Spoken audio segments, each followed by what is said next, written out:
എല്ലാവർക്കും നമസ്കാരം. Welcome to magic recipes by Shahida. എല്ലാവരും സുഖമായിരിക്കുന്നു എന്ന് വിശ്വസിക്കുന്നു. ഓണമൊക്കെ അടുത്ത് വരികയാണ്. ഞാൻ ഓണപ്പൊടിയൊക്കെ ഇട്ടേക്ക് കേട്ടോ നേരത്തെ തന്നെ. അപ്പോൾ ഓണമൊക്കെ അടുത്ത് വരുന്നത് കൊണ്ട് തന്നെ നമുക്ക് കുറച്ച് സദ്യവട്ടങ്ങളൊക്കെ തയ്യാറാക്കേണ്ടതുണ്ട്. കഴിഞ്ഞ പ്രാവശ്യം നമ്മുടെ മാജിക് റെസിപ്പീസിലെ കുറച്ച് സദ്യവട്ടങ്ങളുടെ വിഭവങ്ങൾ ഞാൻ കാണിച്ചിരുന്നു, റെസിപ്പീസ് പറഞ്ഞു തന്നിരുന്നു. എല്ലാവർക്കും അറിയാം നല്ല രീതിയിൽ സദ്യ ഉണ്ടാക്കാൻ. എങ്കിൽ കൂടിയും ഇൻസ്റ്റന്റ് ആയിട്ട് പെട്ടെന്ന് നമുക്ക് സദ്യ ഉണ്ടാക്കണം. ഇപ്പം അധികം അംഗങ്ങളൊന്നും ഇല്ലാത്ത വീട്ടിലെ പുറത്തുനിന്ന് സദ്യക്കുള്ള വട്ടങ്ങൾ വാങ്ങുന്നതിനേക്കാളൊക്കെ ഏറ്റവും നല്ലത് വീട്ടിൽ സദ്യ ഒരുക്കുക എന്നുള്ളത് തന്നെയാണ്. അപ്പോൾ പെട്ടെന്ന് അധികം ആളുകൾ ജോലി ചെയ്യാനില്ലാത്തിടത്ത് സദ്യയുടെ ഒരു ദിവസം വരുമ്പോൾ നമുക്ക് പെട്ടെന്ന് എങ്ങനെയാ പണി തീർക്കുക, എങ്ങനെയാ സദ്യയുടെ എല്ലാ സാധനങ്ങളും എങ്ങനെയാ ഒരുക്കിയെടുക്കുക എന്നുള്ള ടെൻഷൻ ഉണ്ടാവും.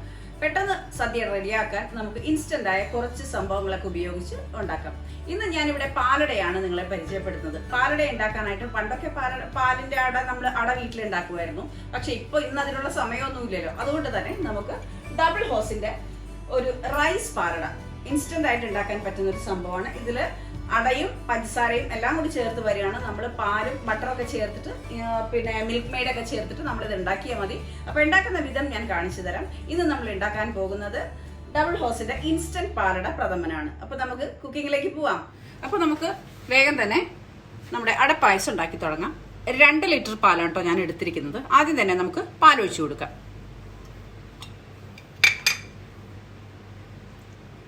പാലെല്ലാം ഒഴിച്ചു കൊടുത്ത ശേഷം മാത്രം നമുക്ക് അടുപ്പ് കത്തിച്ചാൽ മതിയേ. അപ്പോൾ നമ്മൾ പാലൊഴിച്ചു കൊടുത്തു. ഇനി നമുക്ക് അടുപ്പ് കത്തിക്കാം. പാലിന് നേരെ ചൂടായ ശേഷം മാത്രം നമുക്ക് അടയിട്ട് കൊടുത്താൽ മതി കേട്ടോ. കാരണം ഈ പച്ചപ്പാലിലേക്ക് തന്നെ അടയിട്ട് കൊടുത്താൽ അട നുറച്ചു പോകും. കാരണം ഇൻസ്റ്റന്റ് റെഡിമെയ്ഡ് അടയാണല്ലോ നമ്മൾ വാങ്ങിക്കുന്നത്, വീട്ടിലുണ്ടാക്കിയതല്ല. അപ്പോൾ അതുകൊണ്ട് തന്നെ ഇങ്ങനെയുള്ള സംഭവങ്ങൾ നമ്മൾ ഉണ്ടാക്കുന്ന സമയത്ത് കുറച്ചൊന്ന് ചൂട് കയറിയ ശേഷം, പാലിനാണെങ്കിലും വെള്ളത്തിനാണെങ്കിലും ചൂട് കയറിയ ശേഷം മാത്രമാണ് ഇട്ട് കൊടുക്കാൻ പാടുള്ളൂ. അപ്പം നമുക്ക് അടുപ്പ് കത്തിച്ച് പാലൊന്ന് ചൂടാക്കാം. പാല് പതുക്കെ ഒന്ന് മിക്സ് ചെയ്ത് വേണം നമുക്ക് ചൂടാക്കിയെടുക്കാൻ. അപ്പം നമ്മുടെ പാലൊന്ന് ചൂടായി വന്നിട്ടുണ്ട്. തിളയ്ക്കൊന്നും വേണ്ട, ചൂടായാൽ മതി. ഇനി നമുക്ക് അടയിട്ട് കൊടുക്കാം. ഇത് കണ്ടോ, ആവി വരുന്നുണ്ട്. ഇനി നമുക്ക് അടയിട്ട് കൊടുക്കാം കേട്ടോ. ഇതാ പതുക്കെ മിക്സ് ചെയ്ത് വേണം ചേർക്കാൻ.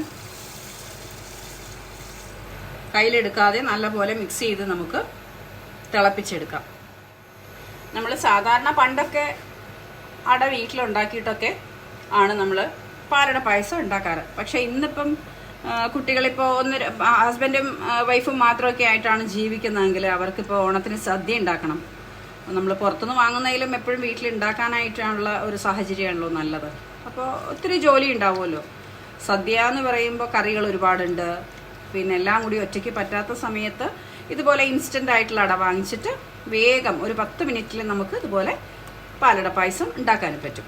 അപ്പോൾ നമ്മുടെ പായസം തിളച്ച് വരുന്നുണ്ട്. ഇനി ഫ്ലെയിം ഒന്ന് കുറച്ച് കൊടുത്തിട്ട് സ്ലോ ആക്കിയ ശേഷം വളരെ നേരിയ ഒരു സിമ്മിലാക്കി വെക്കുക എന്ന് പറയില്ലേ, നേരിയ ഫ്ലെയിമിൽ നമുക്കിത് പതുക്കെ ഒരു 10-20 മിനിറ്റ് തിളപ്പിച്ചെടുക്കണം. ഞാൻ ഈ പായസത്തിൻ്റെ ഷോർട്സ് ഇട്ടിട്ടുണ്ട് കേട്ടോ, നിങ്ങളെല്ലാവരും കണ്ടിട്ടുണ്ട്. അപ്പോൾ അതിൽ ആമീസ് കിച്ചൺ ടിപ്സ് എന്ന് പറഞ്ഞിട്ട് നമ്മുടെ ഒരു സബ്സ്ക്രൈബർ പുള്ളിക്കാരത്തി എനിക്ക് ഒരു കമൻ്റ് ഇട്ടു. അതായത് ചേച്ചി ഈ പായസം ഒന്ന് ഡീറ്റെയിൽ ആയിട്ട് ഓണത്തിന് ഉണ്ടാക്കി കാണിക്കാമോ എന്നുള്ളതാണ് ഉദ്ദേശിച്ചത്. അപ്പോൾ ഞാൻ വിചാരിച്ചു എന്നാൽ ഓണത്തിൻ്റെ ഡിഷസ് നമ്മൾ തുടങ്ങുമ്പോൾ അടപ്പായസത്തിൽ നിന്ന് തന്നെ തുടങ്ങാമെന്ന്. അപ്പോൾ പ്രത്യേകമായിട്ടും ആമീസ് കിച്ചൺ ടിപ്സിൽ നമ്മൾ ഈ പായസം ഡെഡിക്കേറ്റ് ചെയ്യണം കേട്ടോ. അപ്പോൾ ചെറിയ ഫ്ലെയിമിലിട്ട് നമ്മൾ പായസം തിളപ്പിച്ചുകൊണ്ടിരിക്കുകയാണ്. ഒരു 10-20 മിനിറ്റ് നേരം നല്ലപോലെ ഇങ്ങനെ മിക്സ് ചെയ്ത് ചേർത്ത് തിളപ്പിച്ച് കുറുക്കിയെടുക്കണം കേട്ടോ. അപ്പോൾ നമ്മുടെ പായസം നല്ലപോലെ തിളച്ചുകൊണ്ടിരിക്കുകയാണേ. കയ്യിലെടുക്കാതെ തന്നെ മിക്സ് ചെയ്ത് ചേർക്കണം, അല്ലെങ്കിൽ ഇത് കരിഞ്ഞു പിടിക്കും. ഫുൾ ഫാറ്റ് മിൽക്കാണ് കേട്ടോ നമ്മൾ എടുത്തിരിക്കുന്നത്. പാല് തിളക്കുന്ന സമയത്ത് ഈ സൈഡിലൊക്കെ പിടിക്കുന്ന ഈ പാടയുണ്ടല്ലോ, പാൽപ്പാട, അതിങ്ങനെ ചേർത്ത് ഈ പാലിലേക്ക് തന്നെ ഇട്ട് കൊടുക്കണേ. അത് കൊഴുപ്പ് കൂടാനായിട്ട് സഹായിക്കും. അതുകൊണ്ട് എപ്പോഴും നമ്മൾ പാലട ഇതുപോലെ ഇൻസ്റ്റന്റ് പാലട വാങ്ങിച്ച് ഉണ്ടാക്കുന്ന സമയത്ത് നല്ല ഫുൾ ഫാറ്റ് മിൽക്ക് തന്നെ എടുക്കാൻ ശ്രദ്ധിക്കണേ. അപ്പോൾ നമ്മുടെ പാലട വെന്തിട്ടുണ്ടേ. ഇതാ കണ്ടോ, നല്ലപോലെ നമുക്ക് പാലട വെന്ത് കിട്ടിയിട്ടുണ്ട്. ഇനി നമുക്ക് കണ്ടൻസ്ഡ് മിൽക്ക് ഒഴിക്കണം കേട്ടോ. ഞാനിവിടെ നെസ്ലയുടെ കണ്ടൻസ്ഡ് മിൽക്കാണ് എടുക്കുന്നത്. നമുക്കിത് ഒഴിച്ചു കൊടുക്കാം. ഞാനിത് ഫുള്ള് ഒഴിക്കുന്നുണ്ടേ. നമ്മുടെ മധുരത്തിൻ്റെ അളവ് നോക്കിയിട്ട്, ചിലർക്ക് അധികം മധുരം ഇഷ്ടമല്ലെങ്കിൽ ഇതിൻ്റെ ഒരു ഹാഫ് ബോട്ടിൽ ഒഴിച്ചാൽ മതി. 200 ഗ്രാമിൻ്റെ ഒരു ബോട്ടിലാണ് ഞാൻ വാങ്ങിയിരിക്കുന്നത്. ഫുള്ളും ഞാൻ ഒഴിച്ചു കൊടുക്കുകയാണേ. ഇവിടെ അത്യാവശ്യം മധുരം കഴിക്കുന്നവരെല്ലാവരും തന്നെ. മിക്സ് ചെയ്ത് കൊടുക്കാം.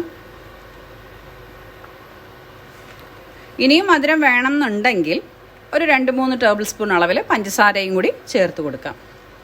ഞാനിവിടെ കുറച്ച് പഞ്ചസാര ചേർക്കാറുണ്ട്.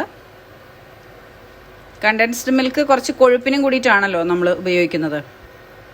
3 ടേബിൾ സ്പൂൺ അളവിൽ പഞ്ചസാര ചേർത്ത് കൊടുക്കുകയാണേ.